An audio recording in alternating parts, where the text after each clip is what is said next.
What's up, City College? It is good to see you, or at least good to see me.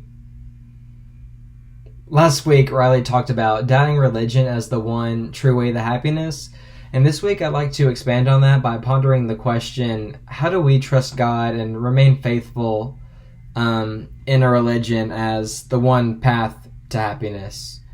As I was receiving advice from Elijah on how to tackle this topic, he told me that I should actually find someone with a counter argument for what I was trying to prove. And as we were talking about like different social figures or talking about different musical artists, I kept on being reminded of this musical artist that I listened to and was recommended to listen to around the 8th grade, and his name is Hobson. And what I really liked about him is that he was a fantastic lyricist.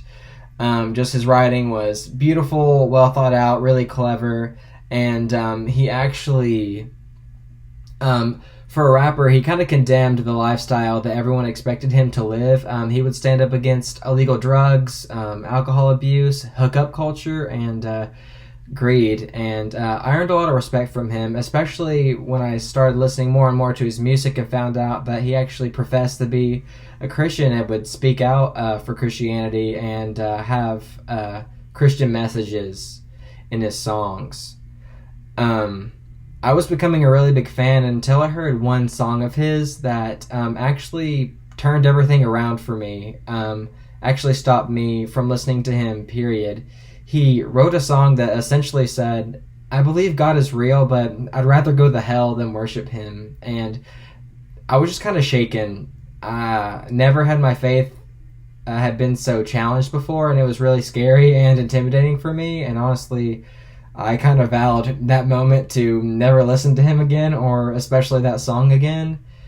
And that wasn't until last week where I decided to challenge myself in order to speak to you guys this week. The song says, everything that deals with you is suspect. I'm done. This is my life and I'm living it. I'm having fun.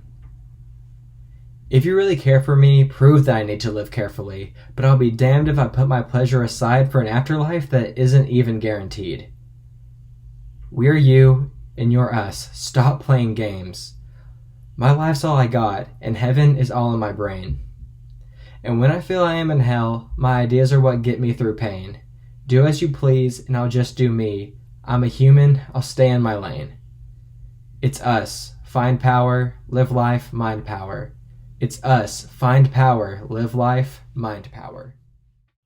I didn't have to listen to the song again to realize that I too have been facing the same struggles. For the past 2 or 3 years, I've actually been battling a lot of discontentment in my singleness, and I claim to believe in God, but if I'm being honest, I'm very similar to Hosman in that I have these thoughts in the back of my brain just saying, how can I serve a God that keeps me from joy and companionship? I often battle with myself, just having thoughts in my brain like, was it really that bad to admire someone's attractiveness? Or would it be the worst thing in the world if I were to text that girl from class that I know doesn't really have a deep relationship with the Lord?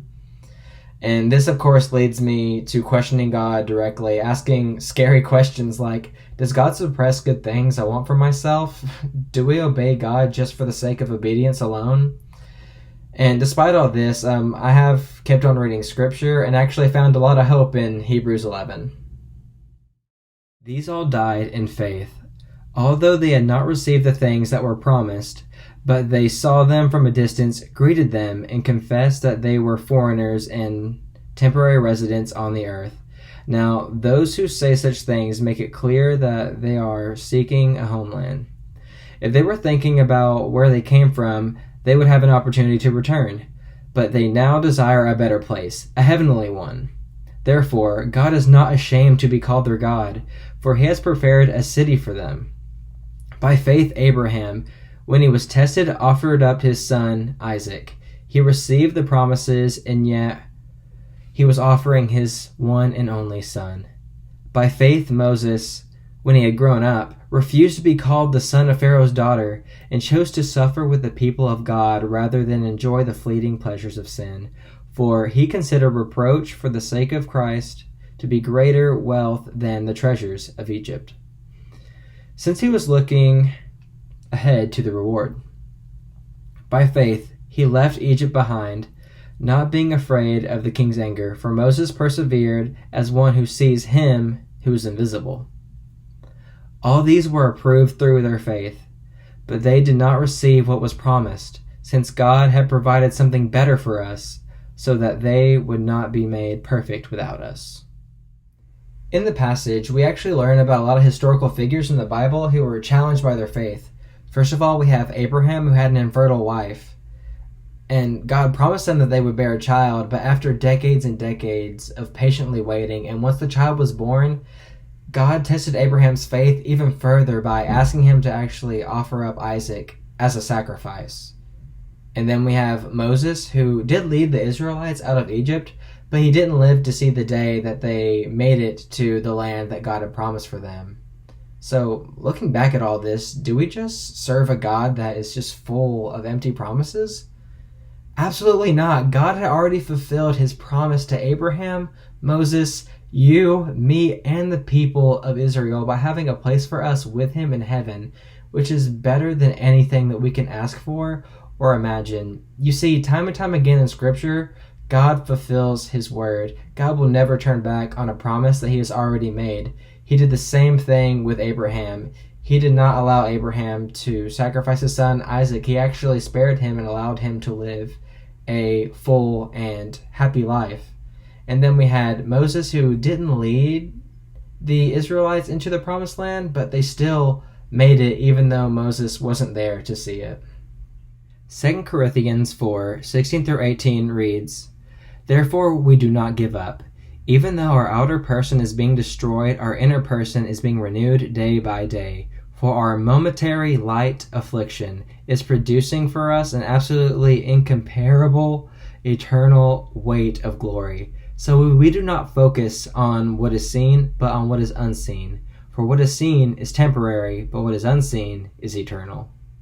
Faith can be uncomfortable. Like clay sitting in a furnace, we are refined with time.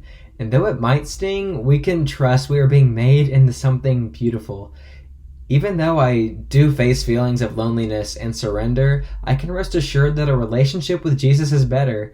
Whether or not I receive a romantic one, I have learned that love and affirmation is a self-giving expression and not just a tangible experience.